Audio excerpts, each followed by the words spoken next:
167 विलेपार्ले पूर्व विधानसभेत महाविकास आघाडीचे उमेदवार संदीप राजू नाईक यांच्या कार्यालयाचे उद्घाटन। महाराष्ट्रात विधानसभा निवडणुकीची रणधुमाळी सुरूच आहे। आम्ही तुम्हाला सांगतो की 9 नोव्हेंबर रोजी सायंकाळी विलेपार्ले पूर्व विधानसभेत महाविकास आघाडीचे लोकप्रिय उमेदवार संदीप राजू नाईक यांच्या कार्यालयाचे उद्घाटन शिवसेना नेते अनिल परब यांच्या हस्ते झाले। यावेळी राष्ट्रवादी काँग्रेसच्या नेत्या विद्या चव्हाण, काँग्रेस नेते नितीन बंडोपंत सलागरे यांच्यासह सर्व महाविकास आघाडीचे नेते व पदाधिकारी तसेच स्थानिक जनतेची उपस्थिती विशेष होती। यावेळी उपस्थित नेत्यांनी अनेक प्रश्न उपस्थित केले। स्थानिक आमदार आणि महायुती सरकारचे गुण वाढले आहेत। याशिवाय त्यांनी जनतेला संदीप राजू नाईक यांना मोठ्या संख्येने मतदान करण्याचे आवाहन केले असून विलेपार्ले पूर्व विधानसभेत बदल घडवून आणण्याचा संकल्प केला आहे। शिवसेना नेते संदीप राजू नाईक सर्वसामान्यांच्या संपर्कात असून त्यांच्या समस्या जाणून घेऊन विलेपार्ले विधानसभेत नवा बदल घडवून आणण्याची शपथ घेत आहेत। कारण स्थानिक आमदार गेल्या 10 वर्षांपासून येथे कार्यरत असून त्यांनी विकासाच्या नावाखाली सर्वसामान्यांना केवळ आश्वासने दिली आहेत। त्यामुळे यावेळी विलेपार्ले पूर्व विधानसभेतील संदीप राजू नाईक यांच्याकडेही जनतेचे लक्ष लागले आहे।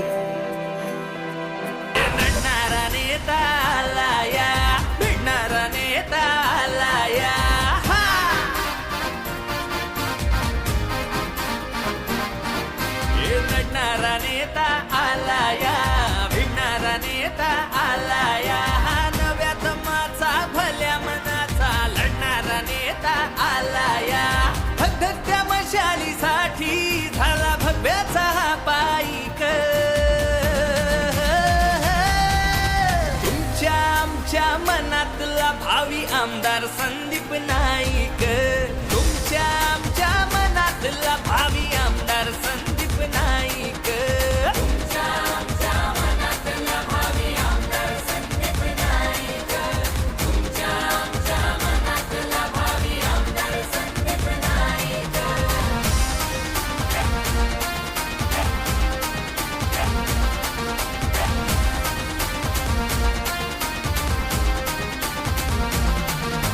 स्त्रियांना मान देणारा असा संस्कारी, जनतेच्या कामासाठी आहे जनतेच्या दारी। महाविकास आघाडीचे अधिकृत उमेदवार संदीप राजू नाईक यांच्या प्रचार कार्यालयाचं उद्घाटन झालं असं मी जाहीर करतो।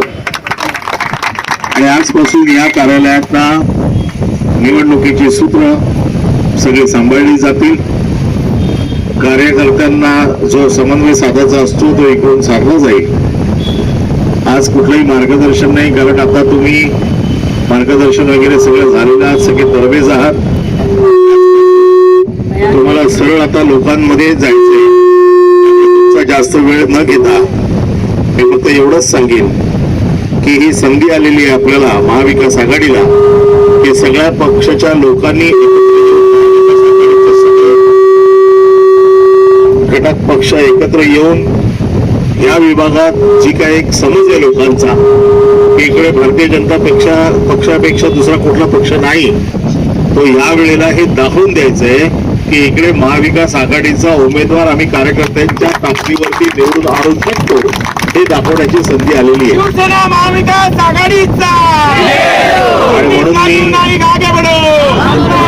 म्हणून मी कुठली जास्त सगळं मार्गदर्शन न करता फक्त एवढंच सांगतोय की प्रत्येकाला दिलेली जबाबदारी प्रत्येकाने जर व्यवस्थित सांभाळली, मला पक्षाला काय कॉन्ट्रीब्युशन द्यायचंय हे जर आपण व्यवस्थित लक्षात घेतलं आणि त्या पद्धतीने आपला प्रचार चालू केला तर पुढच्या 10-15 दिवसात आपण हा पूर्ण विलेपार्ले मतदारसंघ आपण काबीज करू शकतो असा माझा विश्वास आहे। मला पुढे जायची परवानगी आपण द्याल, विद्यार्थी वगैरे आहेत त्या आपल्याला मार्गदर्शन करतील, पण मला अजून 2-3 सभा आहेत त्याच्यामुळे मी पुढे निघतोय। परंतु मला पूर्ण खात्री आहे की तुम्हा सर्व कार्यकर्त्यांच्या ताकदीवर संदीप यावेळेला विधानसभेमध्ये महाविकास आघाडीचा झेंडा घेऊन घेईल। त्याच्या स्वागताला आम्ही अगोदरच जाऊन बसलेलो आहोत विधान परिषदेत, त्याच्यामुळे तुमच्या स्वागताला आम्ही तिकडे आहोत हजर, पण तुमची मेहनत फुकट जाणार नाही असा मला विश्वास आहे। आणि तुमच्या सगळ्यांच्या ताकदीवरती मी संदीपला शुभेच्छा देतो आणि माझे 2 शब्द संपवतो। संदीप राजू नाईकांच्या ऑफिसच्या उद्घाटनासाठी आलेलो आहोत आणि मला खूप आनंद होतोय की उद्धवजी ठाकरेंच्या शिवसेनेचे उमेदवार अतिशय चांगल्या प्रकारे प्रचार करत आहेत, लोकांमध्ये खूप पॉप्युलर होत आहेत. कारण गेले 10 वर्षात पराग आळवणींनी काही कामं केलेली नाही आहेत. लोक नाराज आहेत त्यांच्यावरती, खास करून फेरीवाले असतील आणि अनेक बिल्डर्स असतील, अनेक जण यांनी 10 वर्षात काही काम केलेलं नाही. आपल्या पार्लेकरांना मला एवढंच सांगायचं आहे की अदानीच्या घशात अगदी मुंबई घालतायत, हे जे आपल्याला उद्धवजी वारंवार सांगतात ते अगदी खरं आहे. कारण आपल्या इथली एअर इंडियाची कॉलनी जी आहे ती संबंध अदानींच्या घशात काढण्याचं काम कोणी केलं असेल ते पराग आळवणींनी आणि यांनी केलेलं आहे. तर ती कॉलनी आहे, त्याच्यातली 100% जवळजवळ 30 ते 50% जमीन आमचा उमेदवार जर संदीप नाईक निवडून आले तर आम्ही पार्लेकरांसाठी एक तिथे जॉगर्स पार्क बनवू मोठा, आणि त्या जॉगर्स पार्कमध्ये स्विमिंग पूल असेल, क्लब हाऊस असेल आणि तिथे लोकांना फिरायला जागा असेल. तर आमची हक्काची जमीन जर अडाणीच्या घशात घातली असेल तर ती परत आणायचं असेल तर आपण संदीप नाईकांनाच विजयी केलं पाहिजे. आपल्याला माहिती आहे की पार्लेकरांना आणि आम्हाला सगळ्यांना इथे फिरण्यासाठी मैदान नाही आहे आणि त्यासाठी आपण त्यांना निवडून दिलं पाहिजे. दुसरा महत्त्वाचा मुद्दा म्हणजे महागाई प्रचंड वाढलेली आहे.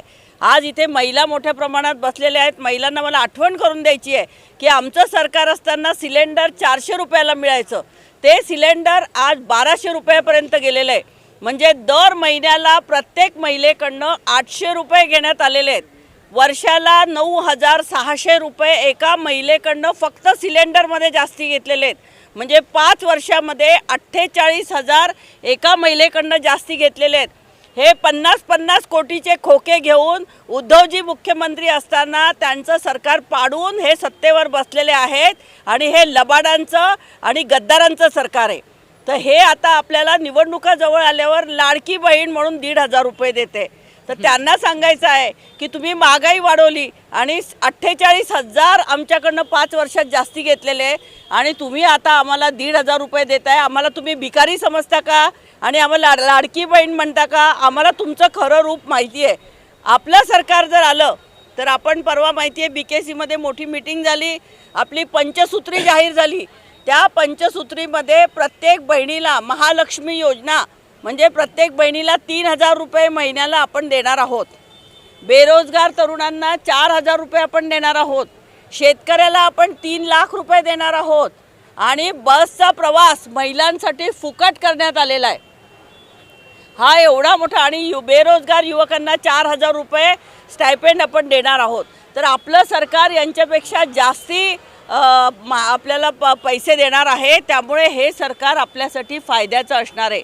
म्हणून तुम्हाला सगळ्यांना मला विनंती करायची आहे की 10 वर्ष ज्या पराग आळवणीने आमदार म्हणून काहीही काम केलेलं नाही आहे, त्यांच्या भाजपच्या महिलाच तिथे सुरक्षित नाही आहे. आज संपूर्ण महाराष्ट्रामध्ये महिलांवरती अत्याचार वाढलेले आहे. या फडणवीसांकडे गृह खाते आहे आणि त्याने गृह खात्याने पोलिसांना कामं करू दिलेली नाही आहेत. महिलांवर अत्याचार करणाऱ्या गुन्हेगारांना पकडलेलं नाही आहे. अत्याचाराच्या प्रमाणात वाढ झालेली आहे. तर महिलांनी निवडणुकांच्या वेळेस या गोष्टी विसरायच्या नाही आहेत.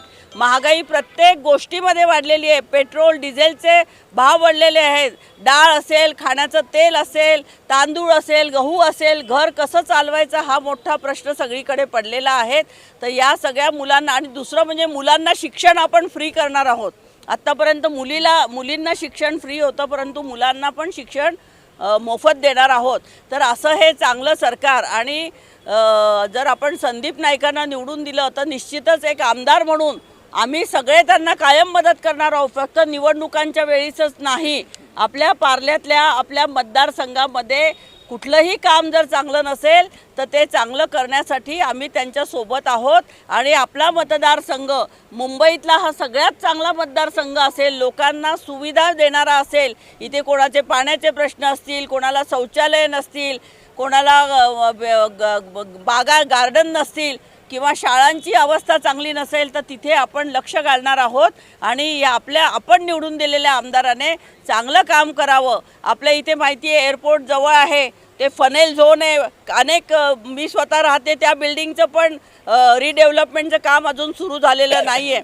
अनेक लोकांना आपल्या बिल्डिंग चांगल्या करायच्या आहेत, परंतु त्याच्यामध्ये फायदा होत नसल्यामुळे कोणी बिल्डर ते रिडेव्हलपमेंटला येत नाही आहे. परागाळवणींना मी 2 वेळा भेटले, परंतु त्यांनी सांगितलं हो होणार आहे, पण अजूनपर्यंत काही झालेलं नाही आहे. इथल्या झोपडपट्ट्यांचं पुनर्वसन एअरपोर्टच्या अनेक दिवसापासून प्रलंबित आहे. ते पुनर्वसनही हा आमदार करू शकला नाही आहे. एकीकडे मोदी येतात, देशामध्ये भाषणं करतात, 2022पर्यंत या देशात सगळ्यांना घरं मिळतील. 24 आलं, आता 24 संपलं, 25वावं लागलं. आजच त्यांनी अकोल्याला घोषणा केली की मी 3 कोटी लोकांना घरं देणार आहे. आधी तर तुम्ही घरं दिले नाही. प्रत्येक वेळेस सांगितलं आहे 2 कोटी युवकांना नोकऱ्या देणार, पण 10 वर्षामध्ये 20 कोटी तरुणांना नोकऱ्या लागलेल्या नाही आहे. मोदी आणि शहा म्हणजे नुसते थापा मारणारे लोक आहेत.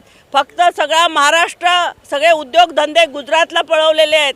त्यामुळे पहिल्यांदा आम्हाला गुजरातबद्दल अभिमान होता. महात्मा गांधीजी, सरदार वल्लभभाई पटेल असे नेते होते, पण आता हे 2 गुजरातचे दलाल बसलेले आहेत. हे सगळा देश या अदानी अंबानींच्या घशात घालतायत. तेव्हा अशा लोकांपासून सावध राहिलं पाहिजे आणि मराठी माणसाने आपली मुंबई आपल्या ताब्यात ठेवली पाहिजे. आणि त्यासाठी सर्व मतदारांना मी अपील करते की या निवडणुकांमध्ये मशालीचं बटन दाबा. आपण काँग्रेस, राष्ट्रवादी काँग्रेस आणि उद्धव ठाकरेंची शिवसेना यांची निशाणी या ठिकाणी मशाल आहे आणि मशालीचं बटन दाबून प्रचंड मतांनी आपण संदीप नाईकांना विजयी करायचं आहे. धन्यवाद. पार्ले विधानसभा जो है, संदीप राजू नाईक सारखा आम्हाला एक तरुण मिळालेला आहे आणि भारतीय जनता पार्टी 10 वर्षाची सत्ता जी आहे ती घालवण्यासाठी हा एक सुवर्ण संधी आहे आणि त्या सुवर्ण संधीचा महाविकास आघाडीतील कार्यकर्ते मेहनत करून यश मिळवून देतील एवढा मला विश्वास आहे. जो अन्य पार्टियां साथ में हैं, चाहे वो राष्ट्रवादी हो, कांग्रेस हो, तो उनका कितना कुछ सहयोग रहेगा उनके रैलियों में तमाम जगह? सर्व पक्ष जे आमचे महाविकास आघाडीचे आहेत ते आम्ही ऑलरेडी 3 महिन्याआधी सेमीफायनल खेळलेलो आहे आणि वर्षाताई गायकवाड जिंकलेले आहेत आणि आता संदीप नाईकांची फायनल इथे आहे आणि 10 वर्षाचा भाजपचा गड यावेळेला कोसळणार हे 100%.